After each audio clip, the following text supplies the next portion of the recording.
Tani, donc c'est une question là-dedans. Parfait. Oh, c'est bas ça. Qui veut? Pierre Niguet, la chaîne L'équipe. Levez bien la main qu'on vous donne le micro, s'il vous plaît. Excusez-moi, avant de répondre à vos questions, permettez-moi d'avoir une forte pensée pour toutes les personnes qui, de près ou de loin, ont été touchées par l'attentat d'il y a 2 ans, que ce soit à Paris ou au Stade de France, où on recevait cette équipe allemande. J'oublierai jamais ces moments-là d'angoisse, de tristesse, de larmes. J'oublierai jamais aussi cette formidable chaîne de solidarité qui a suivi cet événement, que ce soit en France ou hors de nos frontières. Et au nom du groupe France, que ce soit tout le staff et les joueurs, je tenais à témoigner aux victimes et à leurs familles toute notre sympathie, notre compassion et notre soutien. Merci. Merci Didier. Pierre Niguet, la chaîne L'équipe. Bonsoir Didier. Pas facile de passer à autre chose après, mais on va quand même parler de vos joueurs. Alexandre Lacazette n'a pas forcément été performant contre la Bulgarie ou lors de son entrée en jeu contre le Pays de Galles. Comment vous expliquez son niveau de performance et est-ce que vous le sentez touché dans sa confiance actuelle en équipe de France ? Touché, je pense pas que c'est le mot. Il sait, il a conscience qu'il peut mieux faire.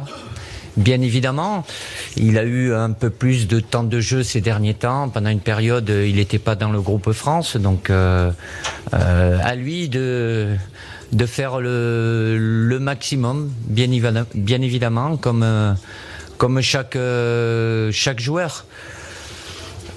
Après, évidemment que le niveau international demande des exigences encore plus élevées, mais si je le sélectionne, c'est que j'ai confiance en lui et je sais qu'il est capable de faire de bonnes choses. Après, sur les performances individuelles, il peut mieux faire, il le sait. Bon, pour autant que j'arrive à identifier, Loïc Braillet, RMC BFM.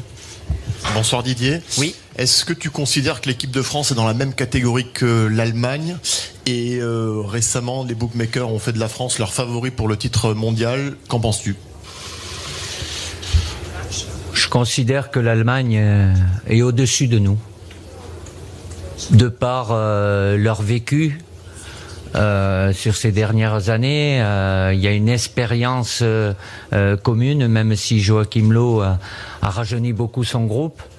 Avec des jeunes joueurs qui ont beaucoup de qualité, mais le niveau international, ça demande du temps. Il y a qu'à voir le début de l'aventure de cette équipe d'Allemagne qui a commencé en 2004, 2006, voire 2004, et ils ont connu le titre suprême en 2014, c'est-à-dire 8 ans après, avec des joueurs de grande qualité qui sont dans les plus grands clubs européens, qui additionnent le nombre de sélections, qui cumulent les titres, les Champions League et autres. Donc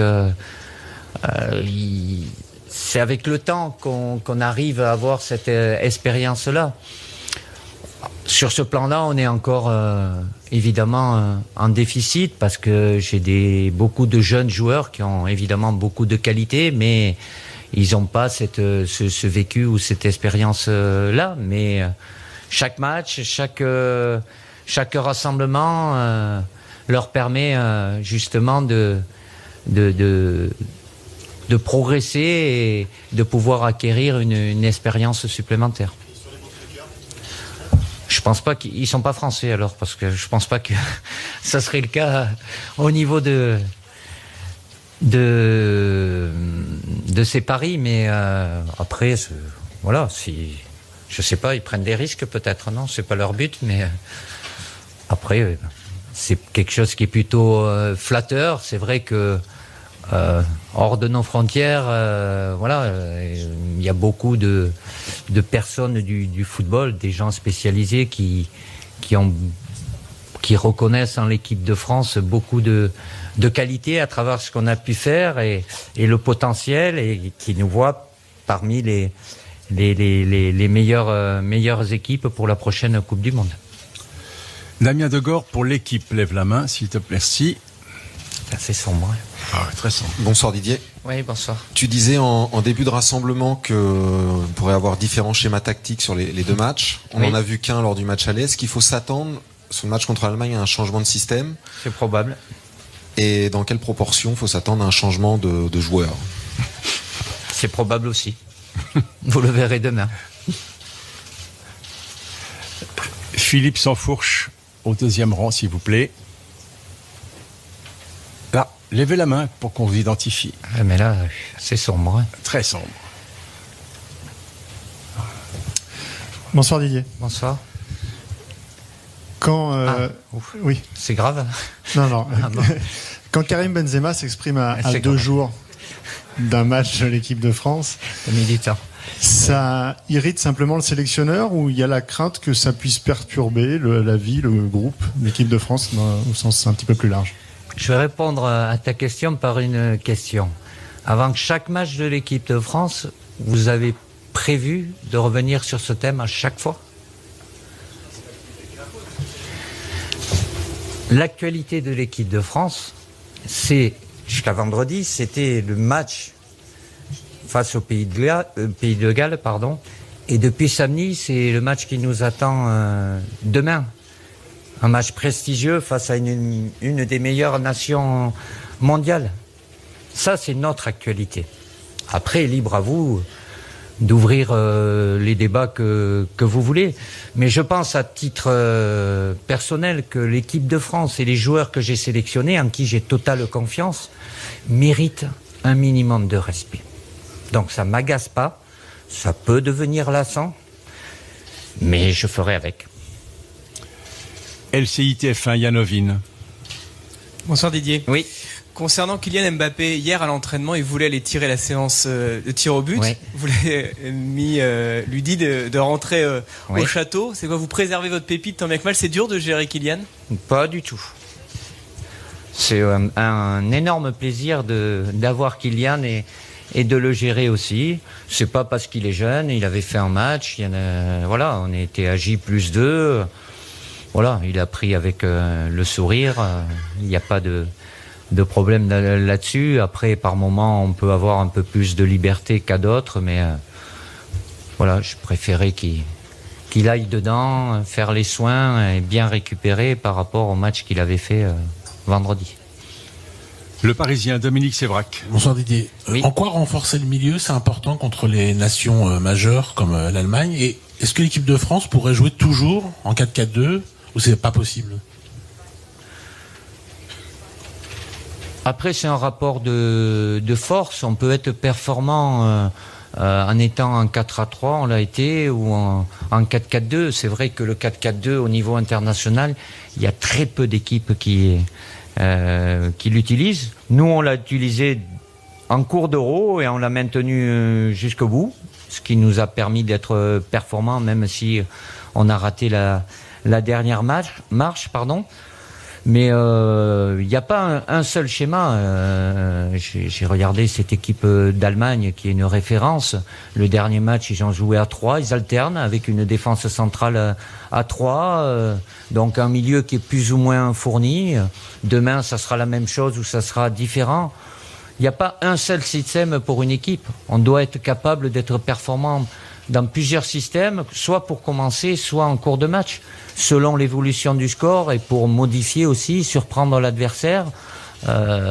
C'est toujours dans le but, toujours d'être plus performant. C'est pas parce que l'option 3 milieux de terrain, c'est une option plus défensive que le fait d'être joué en 4-4-2. On peut être aussi offensif et aussi performant dans l'un ou l'autre système. Ouest-France, Jérôme Bergaud. Bonjour. Bonsoir Didier. Oui, bonsoir. Est-ce que le bon match de Benjamin Pavard t'incite à le titulariser demain? Et est-ce que le fait qu'il joue en Allemagne est un avantage? Il a fait une mi-temps pour une première sélection. C'est très satisfaisant. C'était important pour moi de le voir. Il a la possibilité demain aussi, même si c'est un très jeune joueur. Mais voilà, il a tiré profit des 45 minutes qu'il a eues. Je pense que c'est quelqu'un qui était relativement méconnu pour beaucoup d'entre vous, mais j'étais convaincu qu'il y a un potentiel chez lui. Il a encore évidemment des étapes à franchir. Il en a eu une, ça s'est plutôt bien passé. Voilà, il est au même titre des 23 joueurs qui sont là, susceptible de commencer ou de rentrer en cours de match.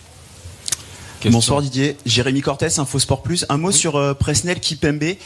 Quel regard vous portez sur son évolution au Paris Saint-Germain où il a de plus en plus de temps de jeu?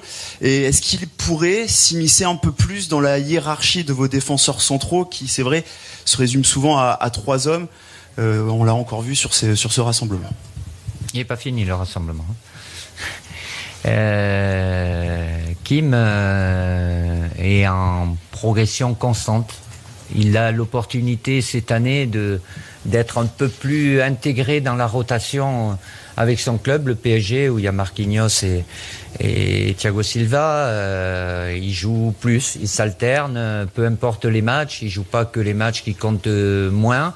Donc ça, c'est bien pour lui. Il dégage beaucoup de sérénité, de tranquillité. Il est efficace. C'est pour ça qu'il est là, dans le groupe France. Après, c'est pas une question de hiérarchie. Il y a des joueurs qui sont là depuis un petit moment, un bon moment, certains qui sont performants. C'est vrai que ma rotation s'est effectuée plus sur ces 3 joueurs, que ça soit Samuel Umtiti, Raphaël Varane, ou Laurent Koscielny, mais Kim est là. Après, il n'a pas eu de temps de jeu jusqu'à maintenant. Si je pouvais, j'en donnerais à tout le monde, mais j'ai pas des matchs tous les 3 jours avec l'équipe de France. Là, j'en ai 2 et on a les 2 prochains, ils seront dans 5 mois. Donc, mais il fait partie d'un groupe. Il le sait. S'il est là, c'est que j'ai confiance en lui. Après qu'il n'ait pas eu l'occasion, oui, évidemment. Pour lui, il est compétiteur et il a envie, comme tous les joueurs qui sont là, d'avoir du temps de jeu. On verra. France Télévisions, Fabien Lévesque. Bonjour Didier. Oui. Toi qui as évolué longtemps en Italie, qu'est-ce que ça représenterait une Coupe du Monde sans la squadra azzurra? Puisqu'on le rappelle, l'Italie n'a pu rater un mondial depuis 1958. Écoutez, le verdict tombera ce soir. J'espère pour eux, mais je veux pas. C'est pas l'encontre de cette équipe suédoise que l'on a rencontrée. Et pour ceux qui pensaient que c'était une équipe moyenne, elle a prouvé sur ce match aller tout du moins, et elle s'offre un match retour de barrage où elle a de bonnes probabilités d'être à la Coupe du Monde. C'est un match indécis, mais voilà, c'est le football. Aujourd'hui, la Suède est mieux placée que l'Italie, mais tout est possible. Après, je ne fais pas faire preuve de favoritisme ou de chauvinisme. Oui, c'est sûr que l'Italie a toujours été présente sur la scène internationale. On aura la réponse ce soir. Oui, une question tout en face, là au fond. Oui. Bonsoir Didier, Julien Thomaville, les DNA. Vous évoquiez tout à l'heure la nouvelle génération allemande. Oui. Est-ce que vous êtes surpris par la capacité de l'Allemagne à se renouveler de manière assez conséquente? Et est-ce qu'il y a des joueurs de cette nouvelle génération qui vous ont tapé dans l'œil? C'est un travail de fond qui a été réalisé, qui porte ses fruits aujourd'hui. C'est vrai que cette jeune génération a le temps de jeu aussi dans ce championnat d'Allemagne, qui est très performant. Donc Joachim Löw a intégré ces jeunes joueurs. Il est parti avec cette jeune génération à la Coupe des Confédérations où l'équipe d'Allemagne a été performante puisqu'elle l'a gagnée. Voilà, il aura des choix, je pense, même je suis convaincu, très difficiles lui aussi, entre des joueurs un peu plus expérimentés et des jeunes qui ont beaucoup de qualité et qui poussent fort. Mais tant mieux pour lui, et ce qui prouve bien que cette équipe allemande a beaucoup de ressources, a un vivier aussi très important et très compétitif dans la jeune génération. Une question tout au fond à gauche en télé. Hein. Bonsoir. Eine Frage auf Deutsch. Voilà, attends. Ah, c'est où? C'est ça. Auch die französische Nationalmannschaft hat viele junge Talente davon. Celui-là est bon. On va passer au zapping. Oui, je vous entends. Oh, Auch die französische Nationalmannschaft besitzt viele junge Talente. Einige davon spielen in der deutschen Bundesliga. Was sagt das für Sie über die Qualität der deutschen Bundesliga aus?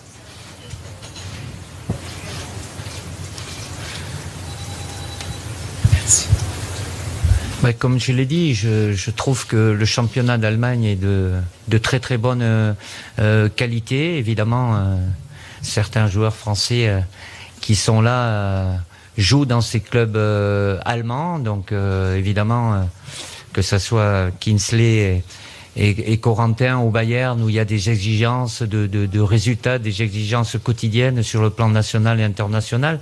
Et Benjamin Pavard, lui aussi, qui est à Stuttgart. Donc traditionnellement, il y a eu toujours quelques joueurs français qui ont toujours évolué en Allemagne. Il y en a d'autres, même s'ils ne sont pas internationaux aujourd'hui. Ils peuvent être internationaux espoirs aussi. Donc je trouve que c'est plutôt une bonne chose pour les joueurs français. C'est une belle expérience. Et puis ils sont dans des clubs qui sont très bien organisés, très structurés, donc avec des exigences quotidiennes élevées qui se rapprochent de celles que l'on a au niveau international. Voilà, c'était la dernière question. Merci à vous. Merci.